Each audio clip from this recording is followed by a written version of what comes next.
Hi, I'm Crystal, And I'm Neoshia. and you're listening to the Rom-Com Detectives.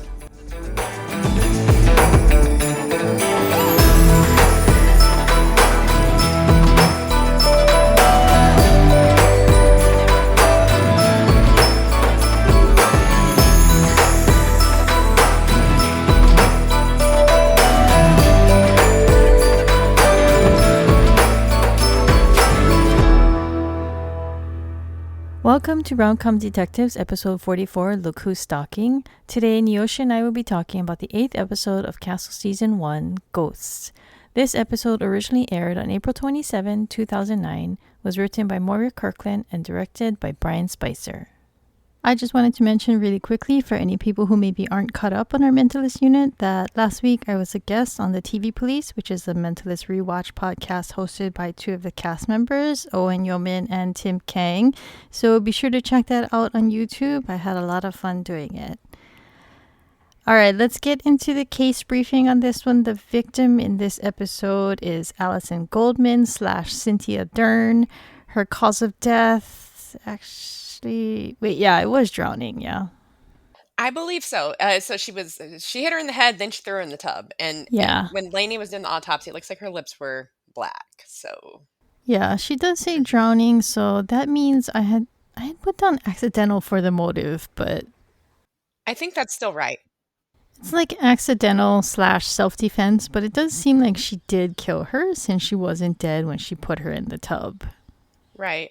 I'm not sure if she really knew if she was dead or not, or she just I don't know. Like, I didn't get a good sense of that. But yeah, I think accidental is still technically okay. Like, she didn't do it with malice aforethought. Yeah, so is that considered manslaughter or... It's probably, I think it'd go either way, actually. Manslaughter, or she probably would be charged with just a second degree Oh, homicide. It's just not the one that, in some states you would get the death penalty because she didn't yeah. plan it. Yeah. Okay, so there were a lot of guest stars in this one. Yeah. A lot of exciting guest stars, actually. Yeah, so there's Joanne Kelly. She played Lee Wax. She's from Warehouse 13. And then we had the return of Judge Markway, played by Dan Castellaneta from The Simpsons. Then we have Joseph C. Phillips. He played the mayor. I believe his name was Bob, right? We saw him at the that's what they call fundraiser him. in the last episode. But he's from 13 Reasons Why, Yeah, I think that's General what Castle calls him. Hospital, and The Cosby Show. There's Alex Carter. He played Michael Goldman. He's from a lot of shows. He's got a lot of guest appearances. He's been on Bones and Jericho, Leverage, Ghost Whisperer, Revenge, Burn Notice. But for some reason, I mean, this guy, he really stood out to me as somebody really familiar. And so I was like, I know him from something. But I looked through his whole IMDb page and I couldn't figure out what it was in particular. So maybe it's just he's been in so many things that I just recognize his face. Yeah, I mean, that's the thing about character actors, right? It's like, they're basically, to use someone else's wording for it, they're basically the journeyman of acting. And so they're just in everything. So I think, it's not uncommon, especially in shows like this that, because I see Bones here, Leverage, Jericho, and Ghost Whisperer, like all these shows are airing around the same time. And so it's not surprising to see like a lot of the crossover that we talk about a lot. So I don't know if you remember this, but there was this website a long time ago and they had this periodic feature where they would post an article and it was called Hey, It's That Guy. Basically, they would do an article on some actor that you happen to see everywhere. And whenever you see them, you're like, hey, it's that guy. Oh, there's actually a documentary about that too, because like Paget Brewster, I don't know if she like narrated it or what, but like there is a documentary that's along those same lines too, like, hey, you're the person from that thing or something like that. I can't remember what it's called.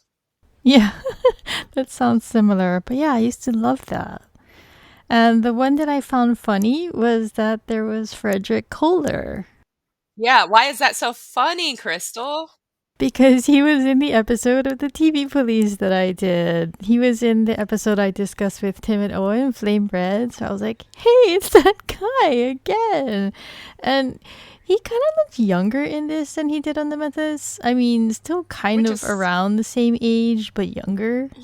Yeah, because I was going to say that's just funny because this was the same TV season, right? Because that's season 1 and this is, yeah. So funny. But yeah, he played the son of the captain that got injured in the bombing. He's been on Lost, Criminal Minds, and I guess he was a child actor on a show called Kate and Ally. He was a little boy on that show, I think, and because I looked up pictures and posters, and that's, I mean, I think it. Yeah, I'm like sitting here trying to think of who he was in Lost. Oh, he was one of Charles Widmore's people in the final season. He was only in 4 episodes, and like I totally forgotten about this, but Oh, it's funny because his character was with Zulika Robinson's character Ilana, and she was also on the Mentalist. She was in Red and Tooth and Claw, but he was part of that contingent of people who went to the island. got it. Then there's Gillian Armanante. She played Susan Mailer. She's from Fresh Off the Boat and Judging Amy, and she was another one who I was like, I know her from something, but I couldn't figure out what it was. She's one of those people that's been in a lot of things. But I definitely know her from Judging Amy. And I think she had a little, I want to say she had a guest role on ER because I remember her playing like part of a same sex couple. And then there was like an issue of her partner dying and the child. And there was like an issue of child custody because the other partner's family was like, oh, well, you're not really her mom. And so there's a whole thing. And I want to say that was on ER, but I might be wrong about that. But I definitely knew her from Mm. Judging Amy. So next we have Susan Rutten. I don't know if it's Rutten or Rutten, but she was apparently on LA Law for a very long time. She has like 151 acting credits to her name for that show. And she's more recently been on A Man on the Inside. Then we have Keith Diamond. He played Jared Swanstrom. He's from Bones, Prison Break, Criminal Minds, CSI. He's really been around the block with his guest appearances too. But yeah, that's about it for the guest stars. Like I said, we had a lot of people. Hmm. Yeah, no, a lot of people, and should have mentioned it when you said her name, but like, yeah, Joanne Kelly immediately stood out to me because I was a big Warehouse 13 fan. So, yeah. See, that's been on my to watch list. Oh man. Did that have a good conclusion? In my opinion, they kind of punted a little bit. And I don't know, like I guess my opinions are a little bit biased, but they did something really cool that I think you would really like, and I don't want to spoil it entirely, but they kind of made a mad dash at the end to get the two leads together, and it just didn't Oh, make a lot of sense in that show. There was a lot there, and it was a sci-fi show, but I thought it was really well done for a sci-fi show. I think you would enjoy the idea of it a lot. It's just not very fulfilling in how it ends for the two leads, I think. all right. Let's get to the episode breakdown. I feel like this one went by really quickly. It wasn't as, I guess, meaty as the other episodes have been so far. It was kind of a filler episode. Yeah, I definitely got filler vibes from it, and I don't want to be that person, but it also Bones did the same thing. And so this was one that was like, okay, this has been done recently, like just like the season or two, actually 2 seasons before, because that was in Bone season 2. Are you talking about the case details? Actually, yeah, so there's two different Bones episodes that this one reminds me of. So there's one in season 2 where they throw it's like this guy has two families and the women figure it out and they hatch a plan to like get rid of him. I can't remember. I don't think they were trying to kill him. The dude had brittle bone disease, which he fell, dies. And I can't remember if they did it or if it was someone else actually. But the point is, he gets dissolved in a bathtub of acid, Oh, right? So they find him in this gooey tub. So that's one of them. That's season 2. And then there is one in season 3 with, I think, Mom in the Minivan. It's one of the early season 3 episodes where the sort of the Susan Mailer, Cynthia Dern part of the story matches that like almost to a T, where you have this person who was involved in this crime many, many years ago, escapes and goes into hiding, and then is later killed when she's ready to turn herself in. That was my this episode reminded me of two Bones episodes of this episode. Sorry, guys. I will say though that the case stuck in my head, so when I watched it, I was like, "Oh, it's this one." I mean, for some reason, I thought it came out later in the series. I didn't know it was in season 1, but I guess I had remembered the opening sequence with the lady bubbling and coming out of the goopy liquid. Anyway, After that, it goes to Castle's apartment where the gang is finishing up poker night with Martha, and there's like a showdown between Beckett and Castle. And Martha's trying to mosey her way in, telling Beckett that he's got nothing because he's blinking really hard.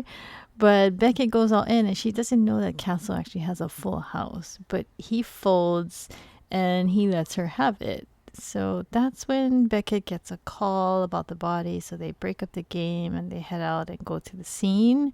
And everybody looks kind of disturbed when they're there. I mean, I don't blame them because it's kind of a gross looking scene. But yeah, they're Yes. speculating about whether she was drowned in that. And if you think about it, I mean, I hope she was sleeping because they talk about how they find residue of a sleeping pill, but she was actually the one who was trying to drug the other ladies, so she didn't have any in her system. But I do think, based on what they say, she was knocked out. Yeah, I mean, my sense is when the crime is described, or when the, murder is described later, that she was Yeah, out when she went into the tub. So, I mean, still gruesome. And I mean, the motor oil thing was just I horrific. Like know. to do that, and the fact that someone planned that, little sociopathic. It's kind of fitting that the disgusting method of death that she planned for that lady ended up being her own because, wow, I mean, who does that to someone else? I mean, ugh. There's killing someone and then there's killing someone very agonizingly, and I feel like this was the latter. Right, and it was all to make a point, right? Like it was supposed to be like, look, she is and I know like we're so far ahead, but like it was all like about making the point of like, look, she's assuming her guilt because this lady wanted her story to be believed, right? Like I'm the hero here. I am the true hero of this whole situation. Where we when we know she's not. Yeah, I mean, you stop and think about it. She's a pretty despicable human. Yeah, and I mean I think this might be on this show, this might be the first time that we see that, right? In terms of like someone who's just a despicable human being who gets killed. And I mean, on one hand, you kind of empathize with the killer because, to some degree, this was self defense, Uh right? huh. At least knocking her out. And so you kind of empathize with her and the fact that like she felt remorse and was trying to do the right thing. But then here was this other lady who, I mean, again, it's given sociopath with the motor oil in the tub, and then also, trying to make money off of this now. Yeah, although there Yeah. was an episode where we talked about, I think it was A Chill Goes Through Her Veins, the one with the frozen body, where we were like, oh, there's so many awful people in this episode. But they weren't the killer, they were people who they encountered during the investigation, and they were just terrible. So, Well, yeah, and I mean, even in that episode, I don't think actually, yeah, the victim there, she wasn't a despicable human being. Like this is the first time where it's like I think the victim is someone you're just like, ugh. Still murder though. yeah, still murder. Or as one of my favorite Brooklyn Nine-Nine quotes go, cool story, bro, still murder. But yeah, so Council and Beckett go downstairs to talk to the front desk guy, and he's not very impressed with their deductions about the kind of place that he runs. And he tells them that he found the body because it was on the last day of a 5-day rental. Next, they go to the morgue where Lainey tells them that the cause of death was drowning and that she found a wedding ring and a ticket stub. And then she tells them about the sleeping pill residue in the wine glass. And then at the precinct, Espo tells them that he found a missing persons report that a man filed for his wife. So they go to talk to him, and he doesn't understand why she was at the hotel because he says that she was working part time at a boutique because I guess they moved. Is that a thing where you can't afford the city, so you move to the suburbs? That's considered a bad thing. It is. Yeah, I found that confusing. Yeah, I mean, I guess because like, I mean, if you're like, I guess if you're trying to live in the city and like be at the, At the center of everything, kind of thing. at the center of everything, yeah, you want to live in like Manhattan or Brooklyn or like you want to live in like some coveted neighborhood, and if you can't afford that, then I guess going to the suburbs, or you have to commute into the city Oh, and be like, "Oh yeah, we live in a suburb of the city because we can't afford the." Yeah, but I'm with you. I don't know that I would necessarily love being that centered in the city. I guess we're just different kinds of people. I guess so. Cause yeah, I mean, I would love to just live in a nice house and just go into the city when I need to do something, kind of thing. But I'm a homebody, so Yeah, and I mean, like, you have a yard, Yeah, and more right? space Like, and like having a yard. Yeah. okay, so Espo tells Beckett that he went to the boutique that she was supposedly working at, but she didn't actually work there. And I kind of like this scene. They do this a couple times in the episode. The other time is at the poker game, but basically Castle, Ryan, and Esposito are getting all excited, crafting this whole scenario about what they think happened. And I like when Beckett interrupts and she's like, "Oh, here I was thinking I needed to gather evidence when I could have just made something up." Yeah, no, I like that. That was really funny because she was like, "You guys are just gonna make up a whole story, and then I guess we don't have to actually go do any police work today." But I think this is kind of like the theme of the episode because on one hand, Beckett's, her cynicism there I think is correct. It's earned. Like you don't just solve a murder by creating a story, right? It's not a true crime podcast or, like like it's not, anything like that. It's literally we have to find the evidence and the facts and figure out what happened. But here, this kind of is like I don't want to say it's a foreshadow, but it's like really the theme of the episode because the only way this thing gets solved is by, like, thinking fictionally about it, right? Yeah, they're like throwing things at the wall and trying to find something that sticks, kind of thing, right? Mhm. So the widow arrives and he tells Beckett that his wife wasn't who she said she was because she was using a birth certificate for a baby who died back in the 60s or something. Yeah. Then we go back to Castle at home where he's discussing the woman's identity theft, and Martha calls him out on letting Beckett win at poker because I guess she checked his cards after everybody left, which is such a Martha thing to do. Mhm. Martha and Alexis tell Castle that, Beckett is a real woman and she doesn't want to be saved from embarrassment. Yeah, I mean, I think that's right about Beckett, like, because we see later on too, like, she even, is like, "Hey, I know what you did there." But, like, why do you think he let her win? Because I have a couple theories about this, which, it could be that it's about her and, he wanted to let her win this first time out? Or was it about the other people there where he didn't want them to see her lose? Like he would rather take the loss than them to see her lose. I mean, I think it could be both, like a package deal. He liked both things. Maybe he liked the camaraderie that they were experiencing at the time, and he felt she would feel better if she won. Yeah. I mean, it's a nice story. Like, oh, this new person came to poker and she won. At the precinct, they check the lady's email account and discover a writer named Lee Wax who writes true crime. So they go to see him. And in the elevator, Beckett hands Castle some cash, saying that she knows that he won the game. And he suspects that Martha ratted him out, but do you think that Beckett figured it out on her own? I think so. I think so. I think she suspected because he folded, right? And he didn't Yeah. push it to the end. I feel like she knew too. So Beckett wants a rematch, and he initially thinks she means with his writers group, and he tells her that they'd eat her alive, which is funny because I don't think he actually means that. I feel like he just doesn't want to share her with these people. Well, yeah, she's supposed to be his muse, right? Yeah, Like, so why would you bring yeah, your muse around all these other writers? exactly. But he does have another group that he can schedule her with, and he calls them his Gotham City crew. I like that. But is he Batman in his mind? I think he is Batman in his mind, yes. I mean, there was a previous episode we talked about where he made a Batman reference, right?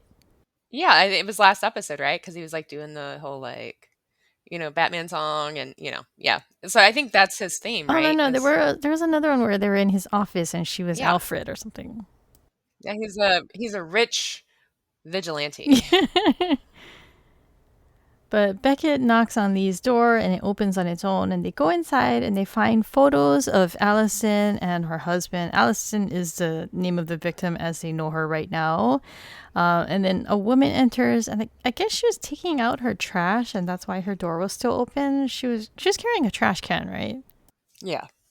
But she demands to know who Castle is, and he's really surprised because it turns out that she's a woman. And I kind of liked how this conversation played out.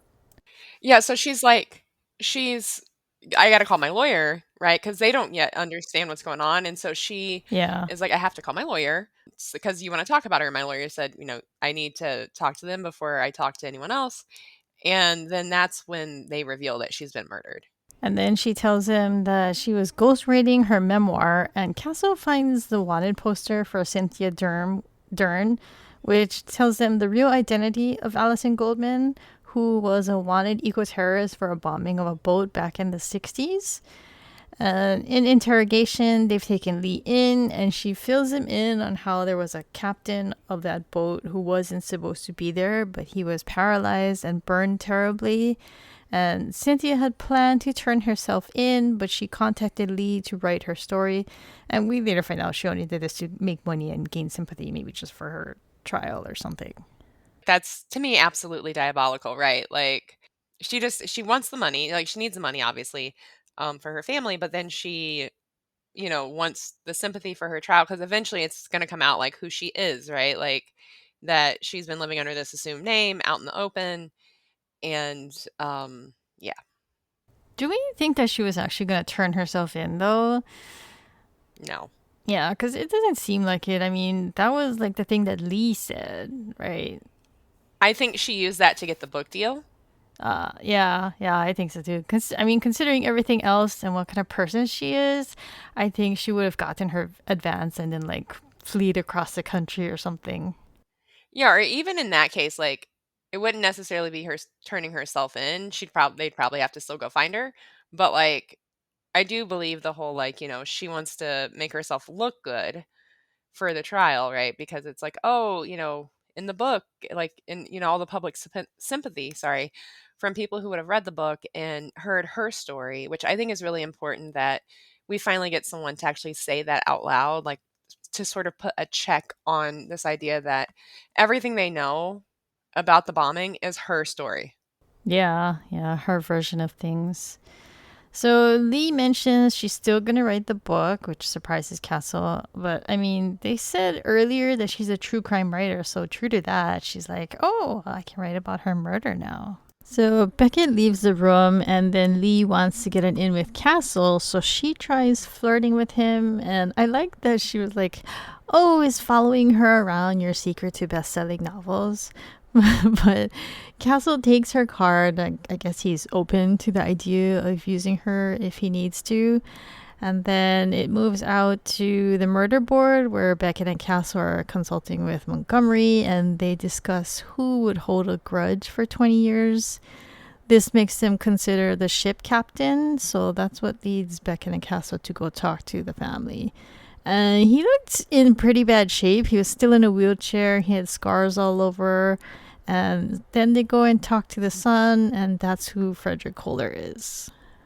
Yeah, I mean, I thought that was like a logical thing, to talk to the captain and his family and, see if they had anything to do about it. But, my comment here was like, I get that Lee Wax is like this investigative journalist and, she writes for a living and it's her job to turn up these sources and stuff. But I think this is the first part of the story where it really, I think, comes through the storytelling that she is slimy. Yeah, something's not quite right with her.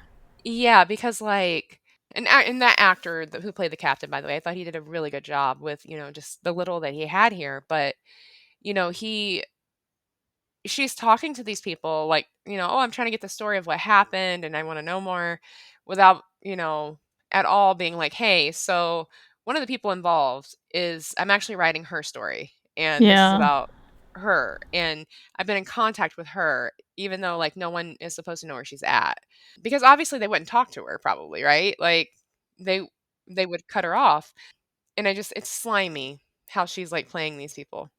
Yeah. Yeah, because if somebody came to talk to me and somebody had hurt my family member, I wouldn't want to talk to them if I knew that I was taking part in her defense or her public defense or whatever. Mhm. So they go back to the precinct and they talk about the guy, Jared Swanstrom. He's the one who built the bomb. He got arrested after a tip was called into the FBI by a woman, and he did 15 years in prison. But I was like, how did they convict him? Like, how does he do 15 years in prison? Did they have any proof that he was even there? I mean, I was just wondering, like, how do you get arrested at a motel I don't later know, like on and tried and convicted and sent to prison when there's no real... I don't know. Maybe it's just details they don't mention. So, Well, so they definitely don't fill in the blanks here, but I have sort of a theory of what I think happened because of how he's speaking to Castle and Beckett.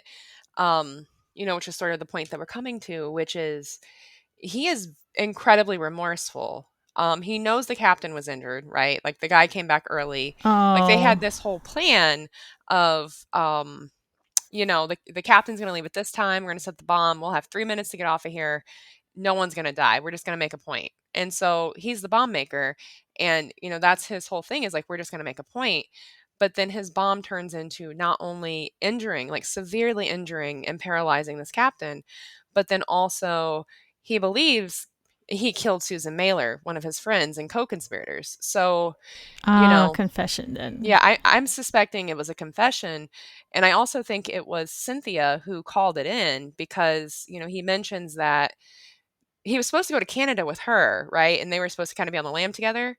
But then he kind of flaked out because he felt so much guilt. And so there's a part of me that thinks Cynthia called it in so that, she could, Get the heat off of yeah, her, yeah. yeah. But he doesn't seem to hold that against her because I think he feels very remorseful and, extremely sad that anyone was injured in this bombing. But he provides important information for the case because he says that his bomb was supposed to give them 3 minutes to get off the ship and that something went wrong and it went off early. But then they realize later that there's no mention in these notes of this, and instead she mentions Cynthia told her that they argued about going back.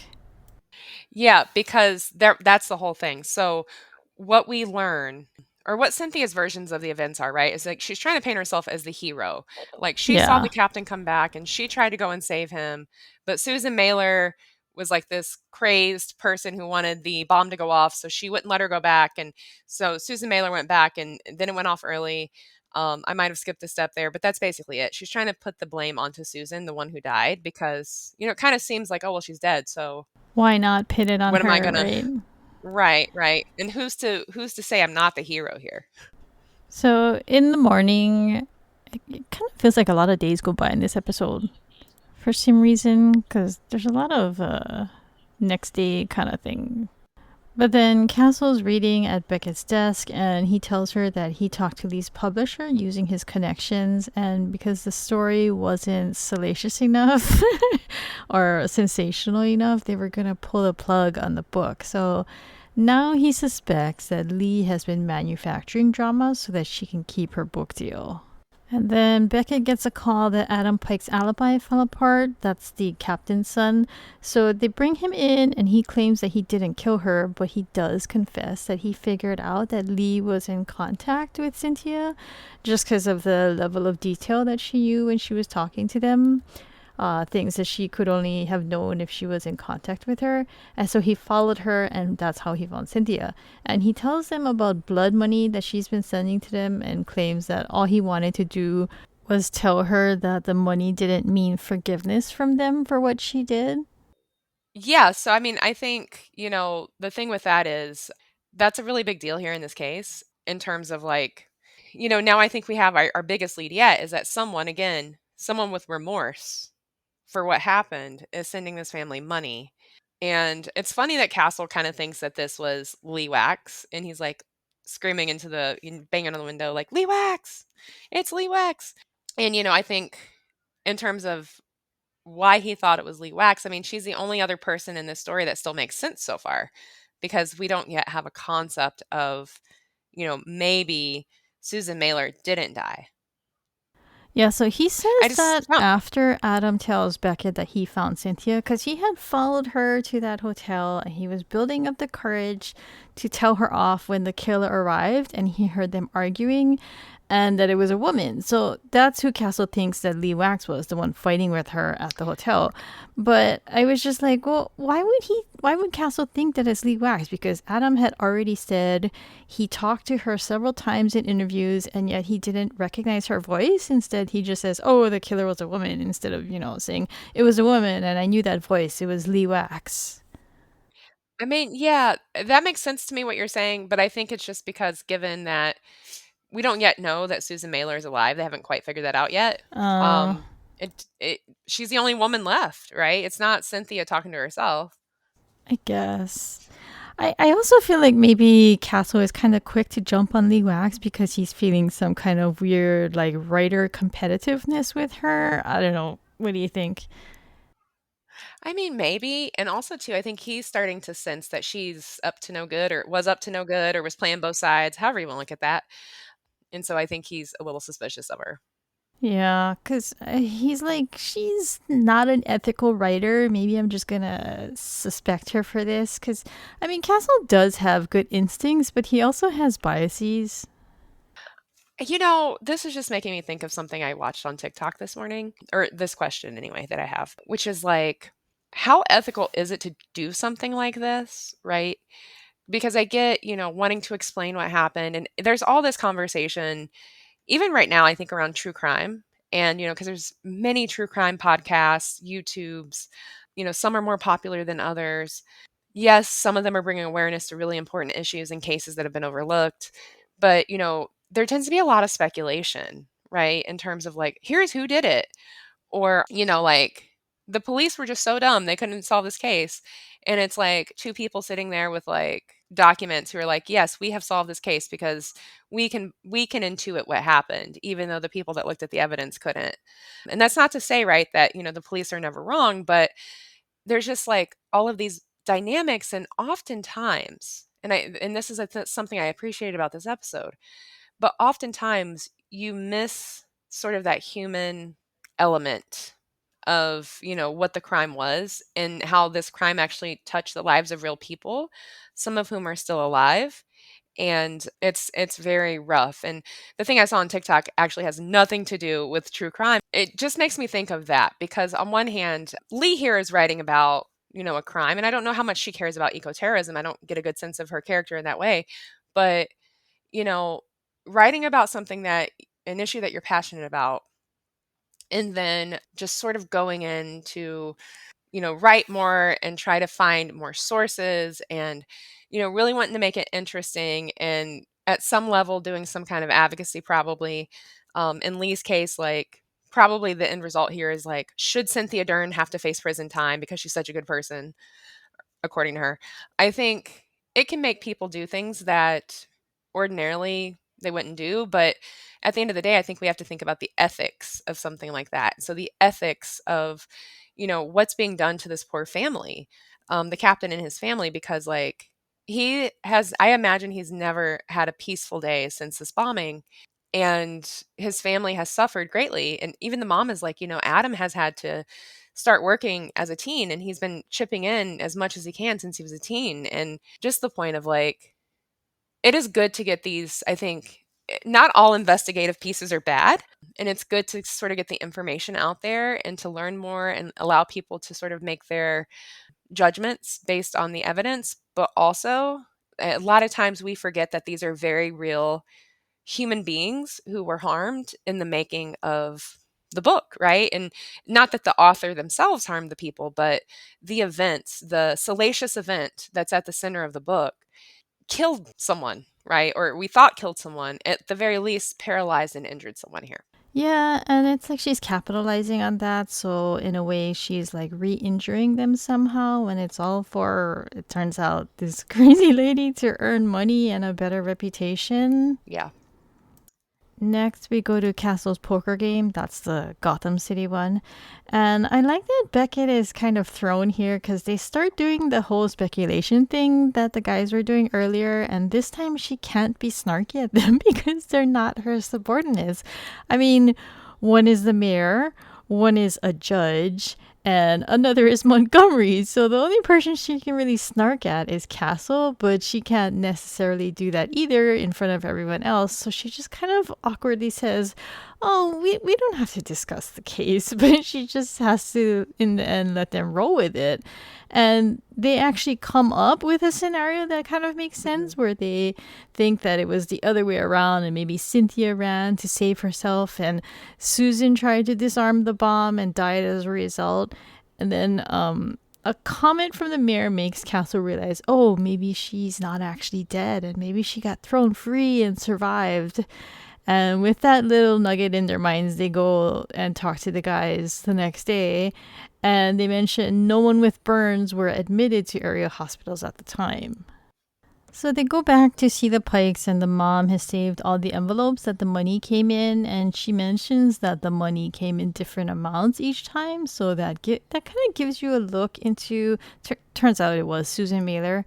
She did survive, but it kind of gives you a look into, like, I guess it's not like she was depositing a certain set amount every month, like direct depositing kind of thing. It kind of sounds like she was just working and sending whatever she could afford to send for that month. And to me, it kind of gives her remorse, or it makes her remorse seem very genuine somehow. Yeah, and I mean, like, it's a continuous mailing of money. It's, she didn't just like grow conscience yesterday and say, "Oh, I feel bad about that."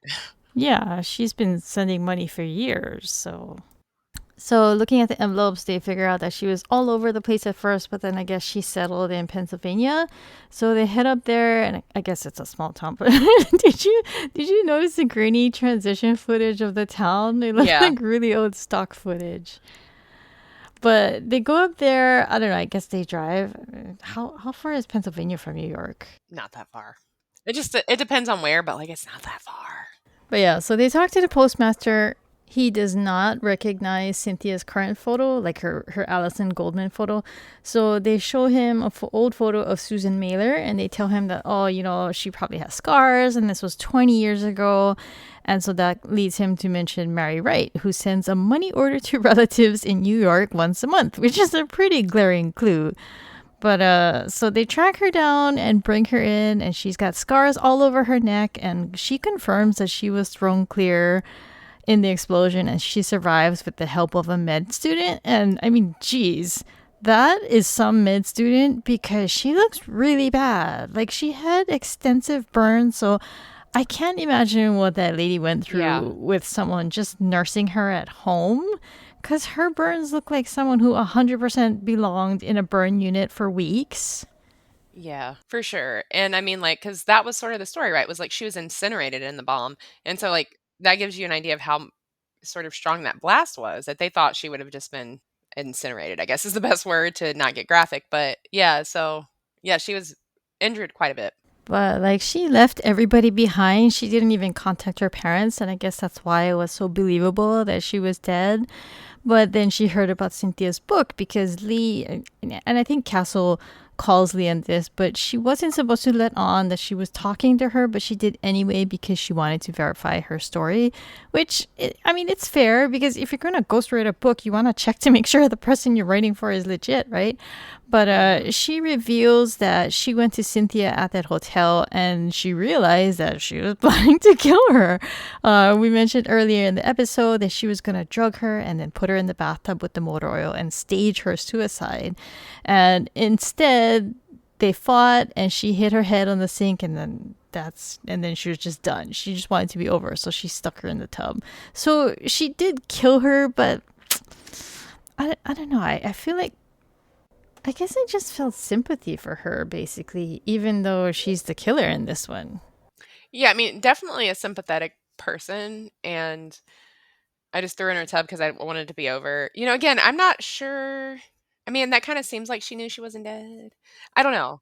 Like, so I don't get a good handle on whether or not she knew she wasn't dead when she put her in there. But yeah, I mean, she's a sympathetic person here, and I think the only reason she's so sympathetic is because the other person was just nuts, Yeah, for lack of a better yeah. word, right? The other thing too is, like, she could have been like, well, if she's already set this up to stage my suicide, she's dead already, and I can just stick her in a tub and make use of this scenario, and it'll look like she killed herself. But I mean, they don't really specify what her motive was putting her in the tub, other than she just wanted to be over. So I don't know. I mean, maybe they left it vague so that you can make your own determination. Yeah. Again, really gruesome murder. So Susan is led away, and then Lee Wax comes in, and she wants to know, like, she's like, "Ooh, who did you arrest?" And because she wants the details, but he doesn't want to give her anything. He just tells her, "Oh, you can hear about it on the evening news." And she's like, "Oh, but I helped you guys so much, and you can't even give me that." But he tells her, it's just like you said, he thought about it and she was really slimy and she probably caused the death of this woman because of her snooping around and how she didn't really hide who she was writing the book on. And, her response is just, well, I did nothing illegal. Mhm. And he gives her card back. And I like that he tells her, by the way, I'm probably going to use this in a book very soon. Yeah, yeah. No, he's like, "Yeah, I will probably use this in a book, just so you know." Beckett comes in and they argue about happy ending because he's kind of bummed over this whole thing. And she's like, well, now I've got to go call the widow and tell him that his wife was a sociopath, which, I mean, that's going to suck, right? She's already had to notify him about her death. And now the follow up is just, oh, sorry, but your wife kind of deserved it. Yeah, so, by the way, she was an eco-terrorist who planned to kill her co-conspirator, but then got killed. Lied to you your whole marriage. Yeah. I mean, I felt bad for him, especially when he came in, because he looked really panicked. He had no idea what was going on. Like, Yeah. why is there what is going on? She wasn't who she said she was. But Castle's like trying to tell her, oh, but you can tell Jared that he didn't kill Susan. And she says, well, I do kind of have to tell him that Cynthia's dead and Susan's going to jail for killing her. So, I mean, they're kind of at odds here because he wants to find some kind of positive outlook on this thing. And she's just like, well, no, everything sucks. Yeah. I mean, and that's the thing. That's kind of what my point was about the, investigative journalism, the true crime angle here, and that, like, if you, yes, fiction is what helped us solve this case, right? Because if we didn't sit there and, like, do a whole what if with all of these, with the Gotham City, guys, and come up with this, like, story that we, like, oh, maybe we should check into that and see, then we wouldn't have solved this case. But at the end of the day, it's not a work of fiction. And even though Susan might be sympathetic, Cynthia's still dead. And to that man, to Michael, that was his wife. Like, that was his wife, Yeah. Allison. He didn't know anything different. He probably never saw that side of her. And so at the end of the day, he still lost his wife. He's an innocent person in all of this. So, he's still going to suffer. So Castle takes out cash, and it's like a parallel of the earlier scene in the elevator when he's like, oh, I know that you actually we didn't talk about that. About how they wanted her to win at the Gotham City poker game. They wanted her to win. They wanted her to kick Castle's ass with that hand, but she folded and he tells her he knows. And it just so happens to be the same kind of hand. She had a full house because I had to go back and look at the cards, and she had an ace and a queen in her hand, and on the table I think was an ace and two queens. Yeah. So yeah, he knows that she let him win, and she's like, well, I didn't want to embarrass you in front of your friends, which is exactly what he told Martha, right? Right. But so he challenges her to one-on-one poker, and he jokes that, oh, we can play strip poker. But she says, oh no, I think I have a bag of gummy bears. And the first thing I thought of was the Mentalist, because Gene and Lisbon, Yeah. right? When they play poker at the end of an episode, and he's got, I think it was in Red and Tooth and Claw, because he got dinosaur gummies from the gift shop. Yeah. So, yeah, like they play for gummies instead of strip poker. I think they're a little too early in their thing to be playing strip poker. Yeah, yeah. Maybe later. Yeah, cute little scene. I like when they usually try, like how they try to usually end on a positive note. Okay, Beckett's hair watch. It's getting kind of longer, right? It flares out a little bit more than it did earlier in the season. Yeah. I mean, I can't believe that used to be a style. Yeah, I mean, somebody posted on the Castle Eh. subreddit this week asking, does her hair ever get any better? And I was just like, well, it actually becomes pretty kick ass later, but yeah, the first season is actually kind of spiky.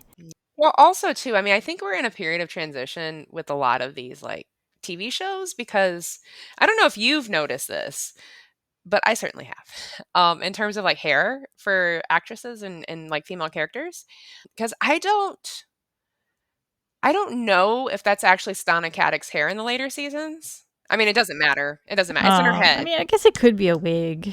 Well, I don't even think it's a wig. I think it's extensions, because extensions really blew up in the 2010s. And, like, a lot of actresses who actually Amy Poehler, when she had Mariska Hargitay on her podcast, was talking about this with her, because Mariska was like, "Yeah, I did not put my hairpiece in today because I was like, I know we're going to be on film, but, like, I didn't put my hairpiece in."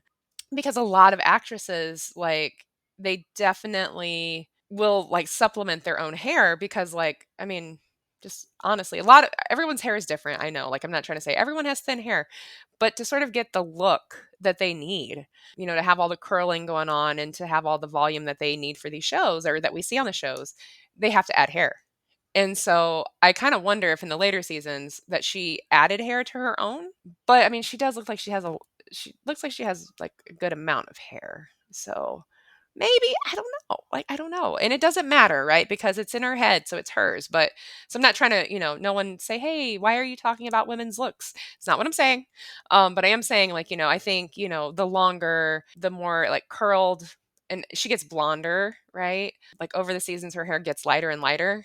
I think that's all about the aesthetic, right? And we saw the same thing with like Sasha Alexander from like her time on NCIS to the time that she was in Rizzoli and Isles, where she's then completely blonde with these long curls. And I think she's still blonde with long curls. I don't know. I think she is. Anyway, that's not the point here. They want them to look like they're from a Pantene commercial, right? Well, not necessarily the Pantene commercial, but we want them to look like an AI generated photo. Trying to think of other brands that I think of whenever I think of a full head of hair on like TV or something. Like how on commercials they show them whisking their full head of hair around. Yeah. And like so often, I don't even think they use the products because, like, let's be real, you didn't get that flip your hair around look with Pantene. You had to use, if you eat, even if you use the Pantene, you had to use styling products to get that look. Yeah, like Pantene was. Oh, I know what was what I remember from the 90s. Salon Selectives. Do you remember that? Yeah. And like Sassoon or whatever. Oh, yes. Yes, that's right. Yeah. Good old 90s. But no, I mean, I think her hair definitely gets better, listeners. Just, hang in there. Okay, Cascade Corner. I mean, there wasn't too much in this episode, but it still had cute scenes like the one at the end. It was just like a little nudging reminder that there was something brewing, but not quite yet. And it is a filler episode, so. Yeah, and I just thought it was nice to see them socializing outside of work because, like you mentioned earlier, where, Beckett can't really stop them from talking about the case because it's like because of who is there, right? And they just want to talk about it. But, like, also, this is like Beckett out of work. This is Beckett outside of work. This is not Detective Beckett. This is Kate Beckett. And so she is a little bit more willing to like play along with the what ifs and the it could be this, it could be that. And so I think it's nice to see not just that they're socializing outside of work, but to see that side of Beckett that's probably drawn to reading the Derek Storm novels. Yeah, yeah. So bestseller list, I liked the Gotham City poker game where basically it came down to Castle and Beckett and everyone was rooting for her and they're like, oh please, please wipe the floor with him. Yeah, like that was pretty funny. And I would say that's mine too. There wasn't a lot here for me to really pick from because it would either be the Gotham City poker game that I thought was just a great scene, or the earlier scene where the guys kind of start to like, hypothesize in the squad room, and Beckett's like, "Oh, great, now we don't have to solve a murder, I guess. Just make it up." My favorite line I wrote down was, I have a whole list of writers hanging around looking for favors. And it's just the way Beckett delivers that line and she taps Castle's arm. I loved it. Yeah, and for me, it's when they figure out who Cynthia Dern was, and Castle says, "A domestic terrorist who clips coupons? I might just buy the rights myself." All right, we're going to take a quick break. And then when we come back, we'll have a new Beckett's interrogation. We'll see how Neoshia does.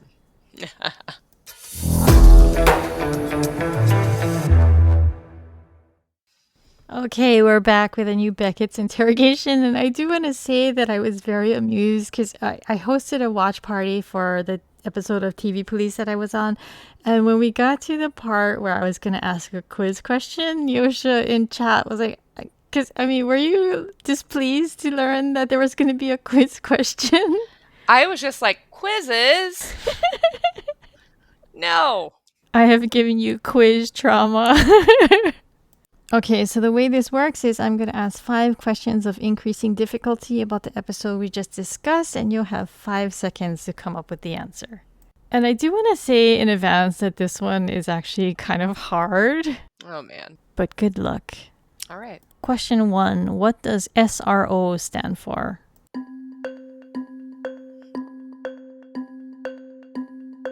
SRO. This is in reference to the hotel. Is it?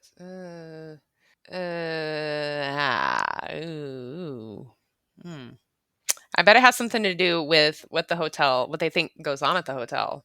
I I don't know. guess. I I don't know. mean, they call it a transient hotel, but SRO stands for single room occupancy, which I didn't really understand. Like, what does that mean exactly?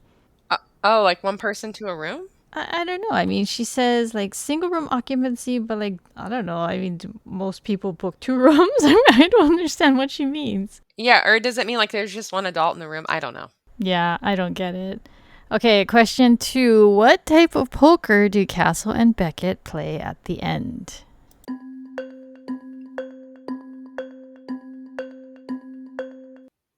Texas Hold'em. Yes. Okay, question 3. What did the note included with the first blood money payment to the Pikes say?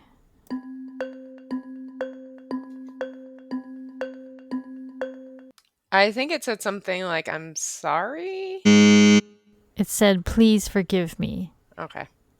All right, question 4. What was Cynthia's memoir going to be titled?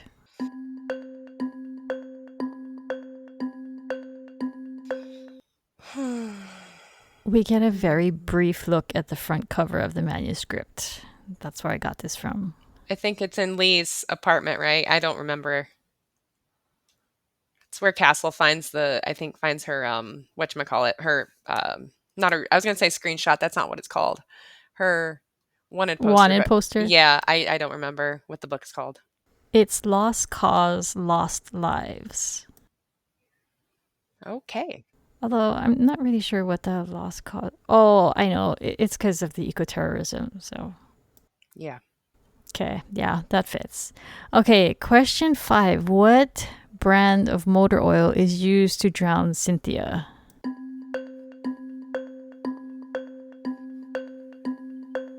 I know it's 1040. I know it's that, but I don't remember the brand. I'm gonna go with let me just pick one. Is it like it's not Pennzoil? I have to remember that No, one. yeah, I'm going to just give it to you because that's what he says. He calls it 10W40. All right.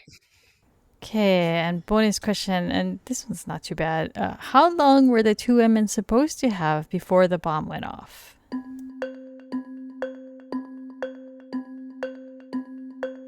3 minutes. There you go. You got 3 out of 6 this time. Not as good as last time, but we're not as bad as 1 out of 6 or 0 out of 6. All right, any last thoughts? No, I think we've covered it all. I think this was a pretty good filler episode. Yep. Nice to see Castle and Beckett playing some poker, getting out there. They could get together with Jane and Lisbon and play gummy bear poker. Somebody should write that. All right, if you're enjoying Rom-Com Detectives, we hope you'll consider taking a minute to leave us a rating or review on Apple Podcasts or Spotify. For our question of the week, you can leave us a comment on Spotify, YouTube, or Reddit and tell us whether you think Cynthia was dead when Susan pushed her into the tub. If you'd like to join additional conversations about Castle, you can visit the Castle subreddit at reddit.com/r/CastleTV.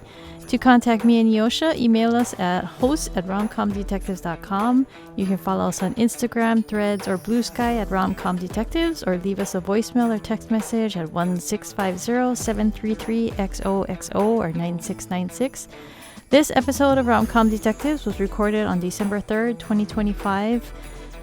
Rom-Com Detectives Castle Unit is co-hosted by Krista Watanabe and Neoshia Roemer and is produced by Pico's House. Thanks for listening. We'll catch you guys next time for our breakdown of Little Girl Lost. Bye. Bye, everyone.